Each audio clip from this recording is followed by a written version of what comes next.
Responsible decision of a few news organizations to run with a false and unsubstantiated report when most news organizations resisted the temptation to propagate this fake news can only be attributed to media bias, an attempt to demean the president-elect and our incoming administration, and the American people are sick and tired of it.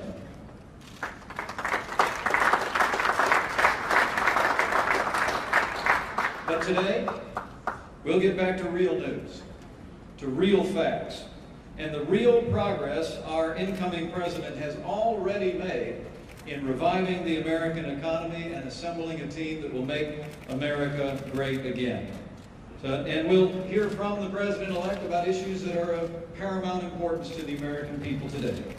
So it is my honor to introduce to all of you my friend and the President-elect of the United States of America, Donald Trump.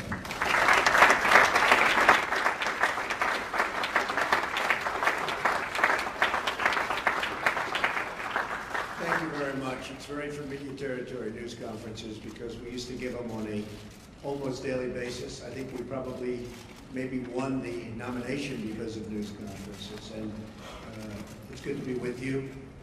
We stopped giving them because we're getting quite a bit of inaccurate news, but I do have to say that, and I must say that I want to thank a lot of the news organizations here today, because they looked at that nonsense that was released by maybe the intelligence agencies. Who knows? But maybe the intelligence agencies, which would be a tremendous plot on their record if they in fact did that. A tremendous plot.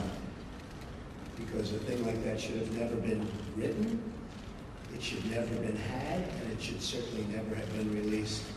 But I want to thank a lot of the news organizations, for some of whom have not treated me very well over the years, a couple in particular, and they came out so strongly against that fake news and the fact that it was written about by primarily one group and one television station. So I just want to compliment many of the people in the room. I have great respect for the news and great respect for freedom of the press and all of that, but I will tell you there were some news organizations, with all that was just said, that were so professional, so incredibly professional, that I've just gone up a notch as to what I think. Okay? All right. We've had some great news over the last couple of weeks. I've been quite active, I guess you could say, in an economic way for the country. A lot of car companies are going to be moving in. We have other companies. Big news is going to be announced over the next couple of weeks about companies that are going to be building in the Midwest. You saw it yesterday, Fiat, Chrysler. Big factory going to be built in this country as opposed to another country. Ford just announced that they stopped plans for a $1 billion plant in Mexico, and they're going to be moving into Michigan and expanding very substantially an existing plant. I appreciate that from Ford. I appreciate it very much from Fiat Chrysler. I hope that General Motors will be following, and I think they will be. I think a lot of people will be following. I think a lot of industries are going to be coming back. We have to get our drug industry coming back. Our drug industry has been disastrous. They're leaving left and right. They supply our drugs, but they don't make them here to a large extent. And the other thing we have to do is create new bidding procedures for the drug industry, because they're getting away with murder. Pharma has a lot of lobbies, a lot of lobbyists, and a lot of power. And there's very little bidding on drugs. We're the largest buyer of drugs in the world, and yet we don't bid properly, and we're going to start bidding, and we're going to save billions of dollars over a period of time. And we're going to do that with a lot of other industries. I'm very much involved with the generals and admirals on the airplane, the F-35. You've been reading about it. And it's way behind schedule and many billions of dollars over budget. I don't like that. And the admirals have been fantastic. The generals have been fantastic. I've really gotten to know them well. And we're going to do some big things on the F-35 program and perhaps the F-18 program. And we're going to get those costs way down. And get the playing to be even better, and we're going to have some competition, and it's going to be a beautiful thing. So we've been very, very much involved, and other things. We had Jack Ma, we had so many incredible people coming here. Mr. Arnaud, they're going to do tremendous things in this country. And they're very excited. And I will say, if the election didn't turn out the way it turned out, they would not be here, they would not be in my office, they would not be in anybody else's office. They'd be building and doing things in other countries. So there's a great spirit going on right now, a spirit that many people have told me they've never seen before, ever. We're going to create jobs. I said that I will be the greatest jobs producer that God ever created, and I mean that. I'm going to work very hard on that. We need certain amounts of other things, including a little bit of luck, but I think we're going to do a real job, and I'm very proud of what we've done, and we haven't even gotten there yet. I look very much forward to the inauguration. It's going to be a beautiful event. We have great talent, tremendous talent, and we have all of the bands, or most of the bands, from the different segments of the military. And I've heard some of these bands over the years. They're incredible. We're going to have a very, very elegant day. The 20th is going to be something that will be very, very special, very beautiful. And I think we're going to have massive crowds because we have a movement. It's a movement like the world has never seen before. It's a movement that a lot of people didn't expect. And even the polls, although some of them did get it right, but many of them didn't. And that was a beautiful scene on November 8th as those states started to pour in. And we focused very hard on those states, and they really reciprocated. And those states are going to have a lot of jobs, and they're going to have a lot of security. They're going to have a lot of good news for their veterans. And by the way, speaking of veterans, I appointed today the head secretary of the Veterans Administration, David Shulkin, and we'll do a news release in a little while. I'll tell you about David. He's fantastic. He's fantastic. He will do a truly great job. One of the commitments I've made is that we're going to straighten out the whole situation for our veterans. Our veterans have been treated horribly. They're waiting in line for 15, 16, 17 days. Cases where they go in and they have a minor, early stage form of cancer and they can't see a doctor. By the time they get to the doctor, they're terminal. It's not going to happen. It's not going to happen. So David is going to do a fantastic job. We're going to be talking to a few people also to help David. And we have some of the great hospitals of the world going to align themselves with us on the Veterans Administration, like the Cleveland Clinic, like the Mayo Clinic, a few more that we have. And we're going to set up a group. These are hospitals that have been the top of the line, the absolute top of the line. And they're going to get together with their great doctors. Dr. Toby Cosgrove, as you know, from the Cleveland Clinic, has been very involved. Ike Perlmutter has been very, very involved, one of the great men of business.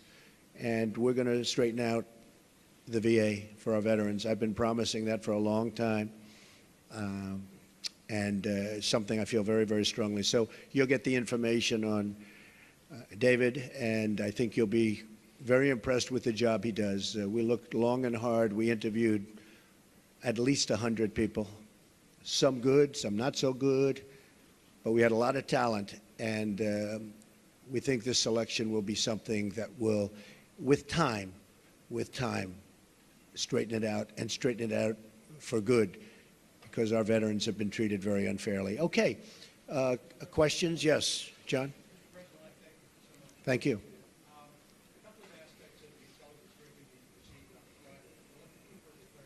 Sure.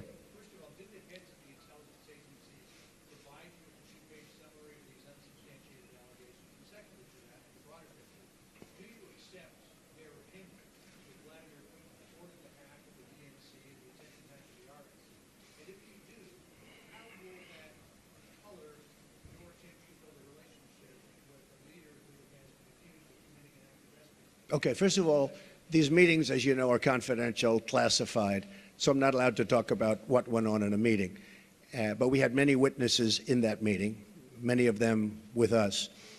And I will say again, I think it's a disgrace that information would be let out. I saw the information, I read the information outside of that meeting. It's all fake news, it's phony stuff. It didn't happen. And it was gotten by opponents of ours, as you know, because you reported it, and so did many of the other people. It was a group of opponents that got together, sick people, and they put that crap together. So I will tell you that not within the meeting, but outside of the meeting, somebody released it.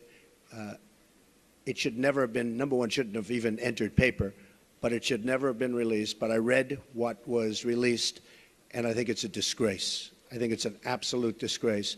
As far as hacking, I think it was Russia, but I think we also get hacked by other countries and other people. And I can say that, you know, when we lost 22 million names and everything else that was hacked recently, they didn't make a big deal out of that. That was something that was extraordinary. That was probably China. We have much hacking going on, and one of the things we're going to do, we have some of the greatest computer minds anywhere in the world that we've assembled. You saw just a sample of it 2 weeks ago up here, where we had the 6 top people in the world. They were never in the same room together as a group. And we're going to put those minds together, and we're going to form a defense. And I have to say this also. The Democratic National Committee was totally open to be hacked. They did a very poor job. They could have had hacking defense, which we had. And I will give Reince Priebus credit, because when Reince saw what was happening in the world and with this country, he went out and went to various firms and ordered a very, very strong hacking defense. And they tried to hack the Republican National Committee, and they were unable to break through. We have to do that for our country. It's very important.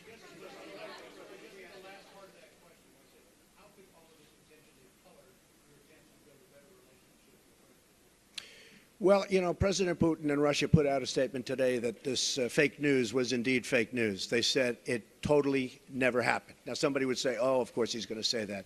I respected the fact that he said that. And I'll be honest, I think if he did have something, they would have released it. They would have been glad to release it. I think, frankly, had they broken into the Republican National Committee, I think they would have released it, just like they did about Hillary and all of the horrible things that her people, like Mr. Podesta, said about her. I mean, what he said about her was horrible. If somebody said about me what Podesta said about Hillary, I was the boss, I would have fired him immediately, or that person, because what he said about her was horrible. But remember this, we talk about the hacking, and hacking's bad, and it shouldn't be done. But look at the things that were hacked. Look at what was learned from that hacking. That Hillary Clinton got the questions to the debate and didn't report it? That's a horrible thing. That's a horrible thing. Can you imagine that if Donald Trump got the questions to the debate, it would have been the biggest story in the history of stories, and they would have said, immediately you have to get out of the race. Nobody even talked about it. It's a very terrible thing. Yeah.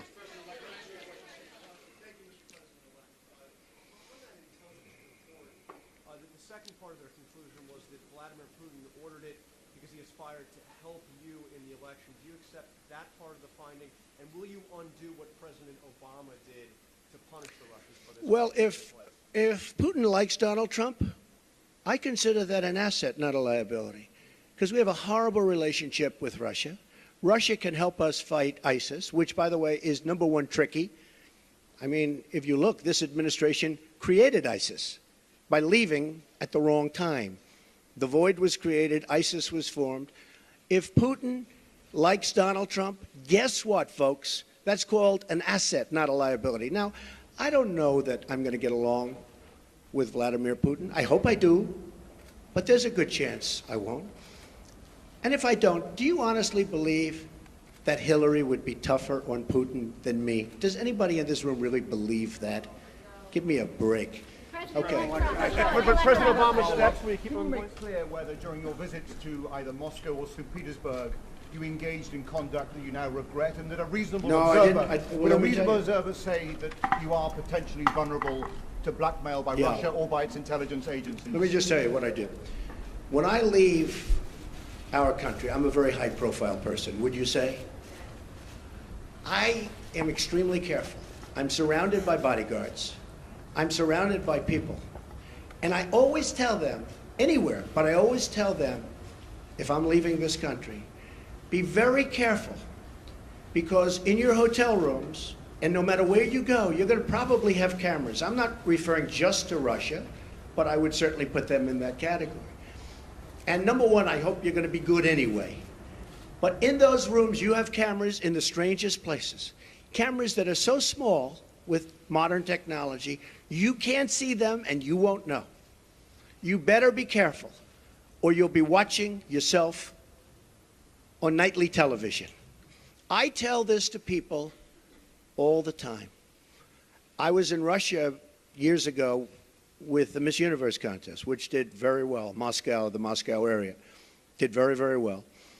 And I told many people, be careful, because you don't want to see yourself on television. Cameras all over the place. And again, not just Russia, all over. Does anyone really believe that story? I'm also very much of a germaphobe, by the way. Believe me.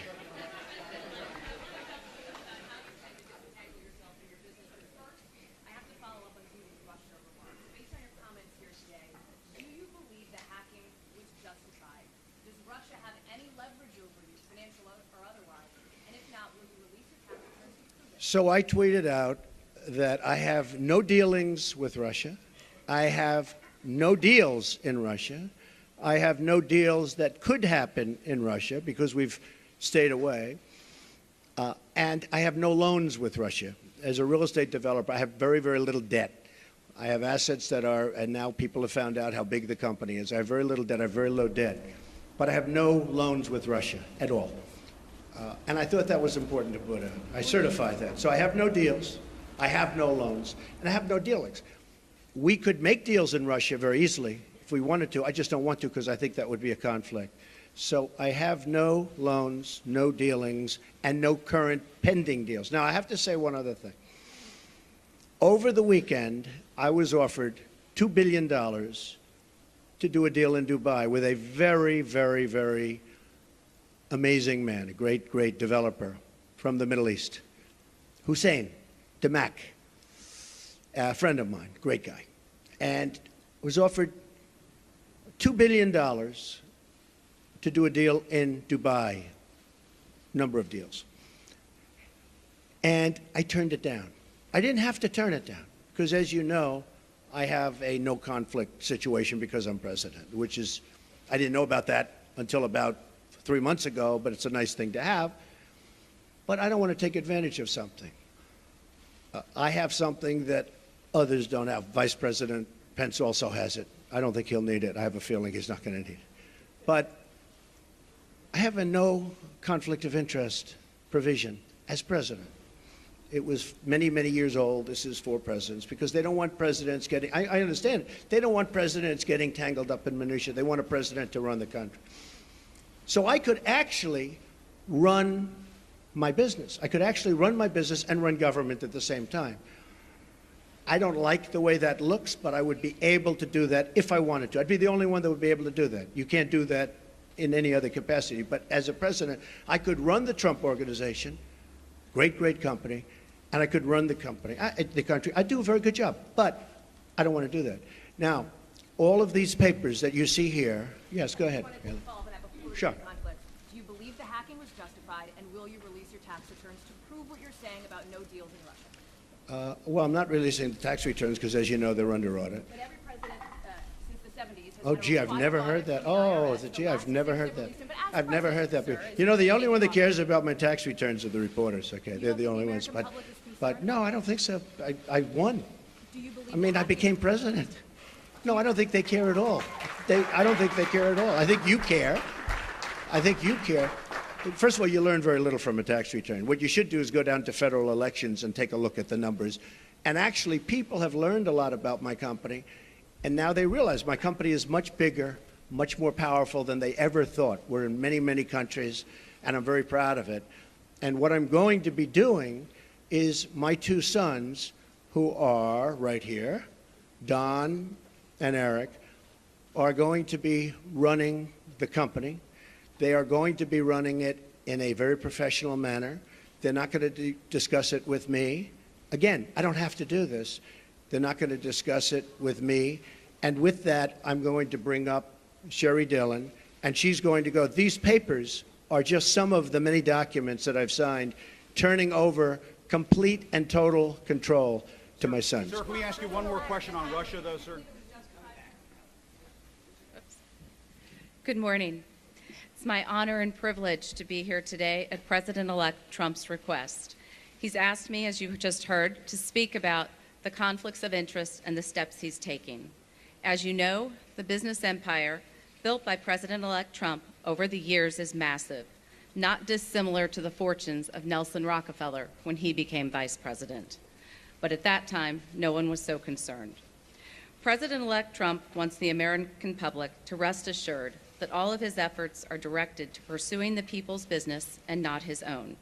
To that end, as he explained a few moments ago, he directed me and my colleagues at the law firm Morgan, Lewis & Bockius to design a structure for his business empire that would completely isolate him from the management of the company. He further instructed that we build in protections that will assure the American people the decisions he makes and the actions that he takes as president are for their benefit and not to support his financial interests. As he said, he's voluntarily taking this on.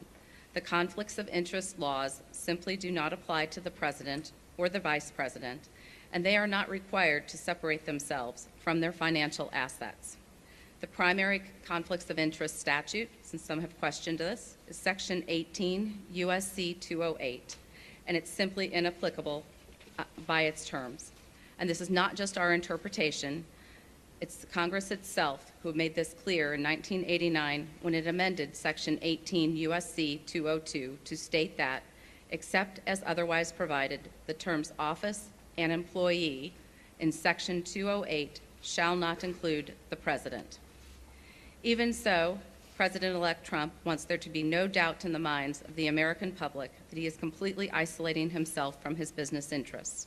He instructed us to take all steps realistically possible to make it clear that he is not exploiting the office of the presidency for his personal benefit.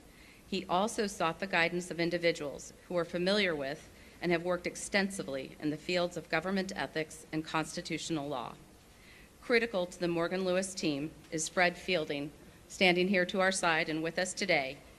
And many of you have known him. He has served several presidents over the years, including serving as counsel to Presidents Ronald Reagan and George W. Bush, as well as serving on President George H.W. Bush's Commission on Federal Ethics Law Reform, and he also held the position of Vice Chair of the Ethics Resource Center.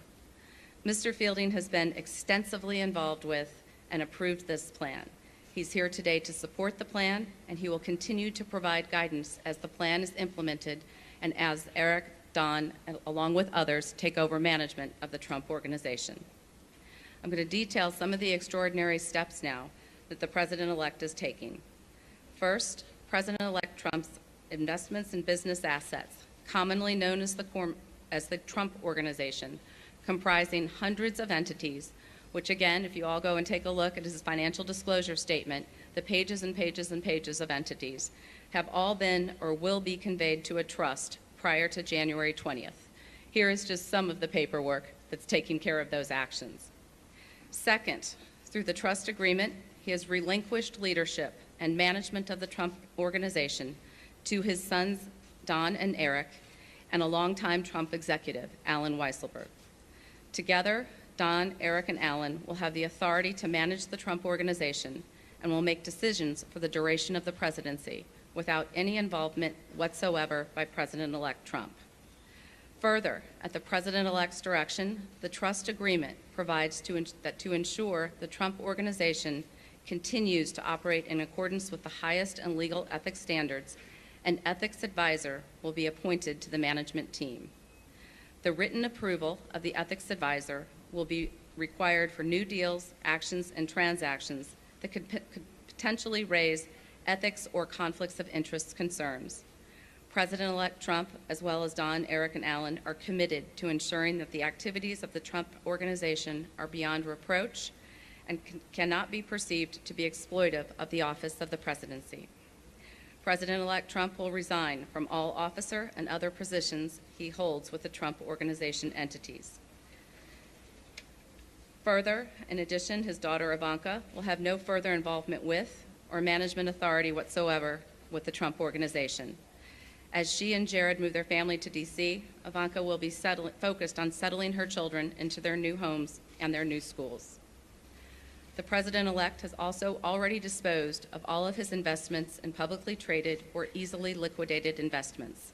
As a result, the trust will have two types of assets.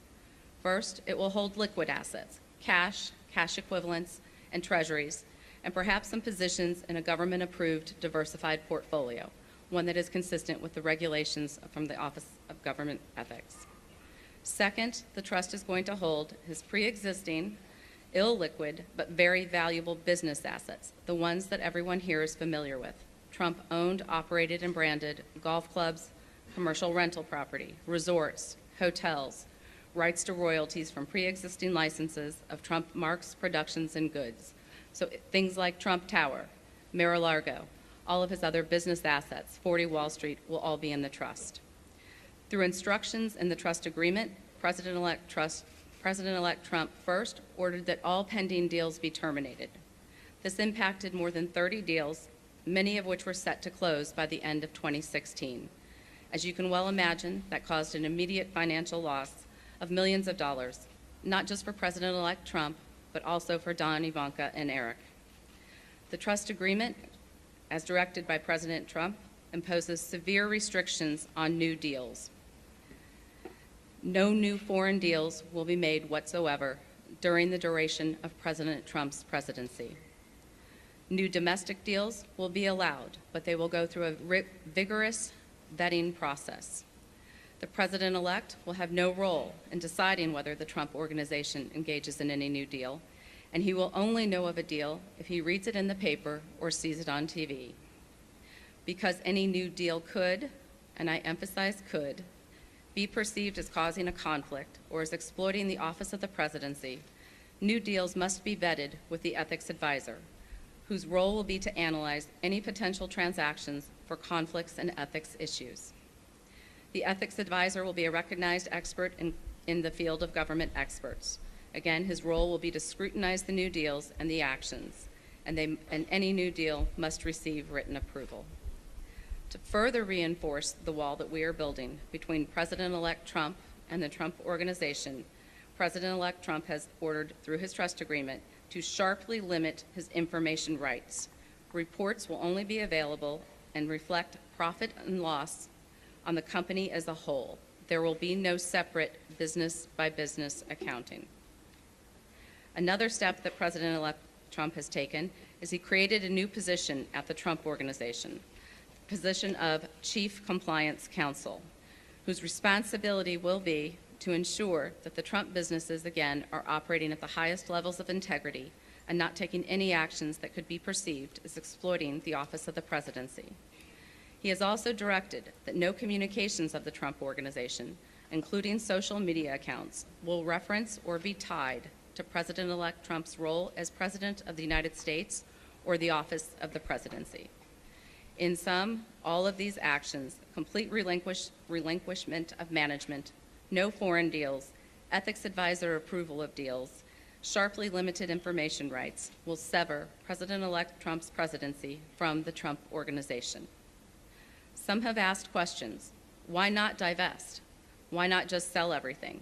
Form a blind trust? And I'd like to turn to addressing some of those questions now. Selling, first and foremost, would not eliminate possibilities of conflicts of interest. In fact, it would exacerbate them. The Trump brand is key to the value of the Trump Organization's assets. If President-elect Trump sold his brand, he would be entitled to royalties for the use of it, and this would result in the trust retaining an interest in the brand without the ability to assure that it does not exploit the office of the presidency. Further, whatever price was paid would be subject to criticism and scrutiny. Was it too high? Is there pay for play? was too much paid to curry favor with the president-elect. And selling his assets without the rights to the brand would greatly diminish the value of the assets and create a fire sale. President-elect Trump should not be expected to destroy the company he built. This plan offers a suitable alternative to address the concerns of the American people. And selling the entire Trump organization isn't even feasible. Some people have suggested that the president-elect sell the business to his adult children. This would require massive third-party debt, sourced with multiple lenders whose motives and willingness to participate would be questioned and undoubtedly investigated. And if the president-elect were to finance the sale himself, he would retain the financial interests in the assets that he owns now. Some people have suggested that that President-elect Trump could bundle the assets and turn the Trump organization into a public company. Anyone who's ever gone through this extraordinarily cumbersome and complicated process knows that it is a non-starter. It is not realistic, and it would be inappropriate for the Trump organization. Some people have suggested a blind trust, but you cannot have a totally blind trust with operating businesses. President Trump can't unknow he owns Trump Tower, and the press will make sure that any new developments at the Trump organization are well publicized. Further, it would be impossible to find an institutional trustee that would be competent to run the Trump organization. The approach he is taking allows Don and Eric to preserve this great company and its iconic assets. And this approach is best from a conflicts and ethics perspective. It creates a complete separation from President-elect Trump and separates him and prevents him from participating in the business, imposes strict limits on what the trustees can do, and requires the assent of any ethics advisor to a new deal. I'm going to turn to one last topic today that has been of interest lately, called emoluments. That's a word I think we've all become familiar with and perhaps had not heard before. And we're going to describe some other actions the President-elect Trump is taking to avoid even the appearance of a conflict. Emoluments comes from the Constitution.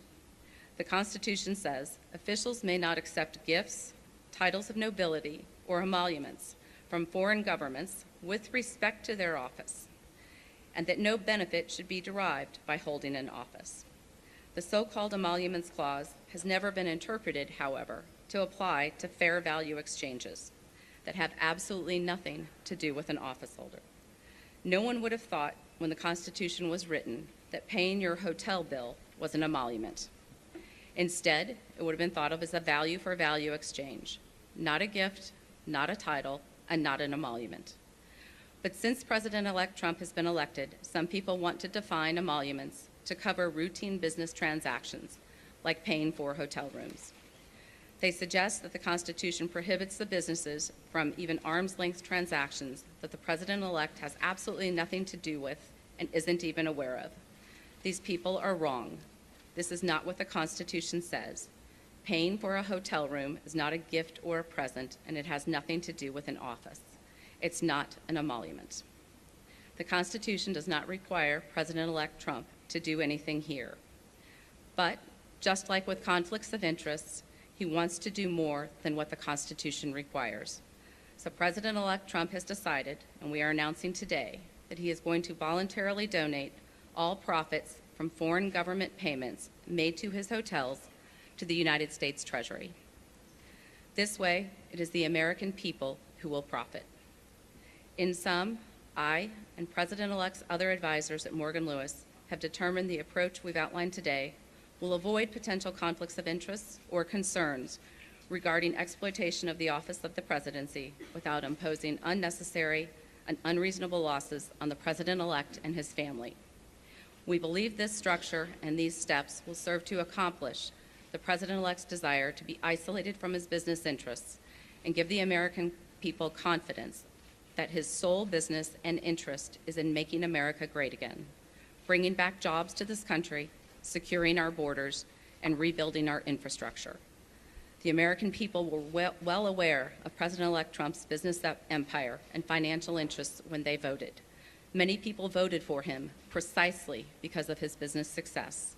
President-elect Trump wants to bring this success to all Americans. Thank you.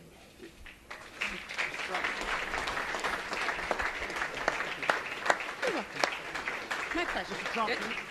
Mr. Trump, can we ask you? Don't lose your notes. Thank you very much. Here you go. Mr. Trump, can we ask you some policy questions? Policy questions, sir. Thank you, Mr. Trump, Trey Yankee from American News. What is your response to your critics that say not only you, but also your cabinet is filled with conflicts of interest, and you plan to set an example in the future to make sure that your cabinet and everyone throughout your administration... Right, good question. I really think that when you watch what's going on with what's happening in Washington, I was just watching, as an example, Rex Tillerson. I think it's brilliant what he's doing and what he's saying. I watched yesterday, as you know, our great senator who is going to be a great attorney general, and he was brilliant. And what people don't know is that he was a great prosecutor and attorney general in Alabama, and he was brilliant yesterday. So I really think that I think we have one of the great cabinets ever put together. And we've been hearing that from so many people. People are so happy. You know, in the case of Rex, he ran incredibly ExxonMobil. When there was a find, he would get it. When they needed something, he would be there. A friend of mine who's very, very substantial in the oil business, Harold Hamm, big supporter, he said, there's nobody in the business like Rex Tillerson. And that's what we want. That's what I want to bring to government. I want to bring the greatest people into government because we're way behind. We don't make good deals anymore. I say it all the time at speeches. We don't make good deals anymore. We make bad deals. Our trade deals are a disaster. We have hundreds of billions of dollars of losses on a yearly basis, hundreds of billions with China on trade and trade imbalance, with Japan, with Mexico, with just about everybody. We don't make good deals anymore. So we need people that are smart. We need people that are successful. And they got successful because, generally speaking, they're smart. And that's what I put. I'm very proud of the cabinet. I think they're doing very well. It's very interesting how it's going, but I think they're doing very, very well. Mr. Trump, quick follow-up, sir, on Russia, sir. Thank you, Mr. President-elect. I wanted to ask a few questions on Obamacare. Yeah. Can you be specific on what guidance you're giving congressional Republicans on the timeline for repeal and replace? Sure. Whether it needs to be simultaneous or... Finally, Obamacare. I thought it was never going to be asked. I also wanted to ask you, though, if you have outlined a plan for what you want the replace package to look like. Would it guarantee coverage for those who have gotten health insurance through the current Obamacare law? You're going to be very, very proud, as not only the media and reporters, you're going to be very proud of what we put forth having to do with health care. Obamacare is a complete and total disaster. They can say what they want. They can guide you any way they want to guide you. In some cases, they guide you incorrectly. In most cases, you realize what's happened. It's imploding as we sit. Some states have over 100% increase. And 17, and I said this 2 years ago, 17 is going to be the bad year. It's going to be catastrophic. Frankly, we could sit back, and it was a thought from a political standpoint, but it wouldn't be fair to the people. We could sit back and wait and watch and criticize. And we could be a Chuck Schumer and sit back and criticize it, and people would come, they would come, begging to us, please, we have to do something about Obamacare. We don't want to own it. We don't want to own it politically. They own it right now. So the easiest thing would be to let it implode in 17, and believe me, we'd get pretty much whatever we wanted, but it would take a long time. We're going to be submitting, as soon as our secretary is approved, almost simultaneously, shortly thereafter, a plan. It'll be repeal and replace. It will be essentially simultaneously. It will be various segments, you understand, but will most likely be on the same day or the same week, but probably the same day, could be the same hour. So we're going to do repeal and replace, very complicated stuff. And we're going to get a health bill passed. We're going to get health care taken care of in this country. You have deductibles that are so high that after people go broke paying their premiums, which are going through the roof, the health care can't even be used by them because the deductibles are so high. Obamacare is the Democrats' problem. We are going to take the problem off the shelves for them. We're doing them a tremendous service by doing it. We could sit back and let them hang with it. We are doing the Democrats a great service. So as soon as our secretary is approved and gets into the office, we'll be filing a plan. And it was actually pretty accurately reported today, the New York Times. And the plan will be repeal and replace Obamacare. We're going to have a health care that is far less expensive and far better. Okay. President-elect, we just ask you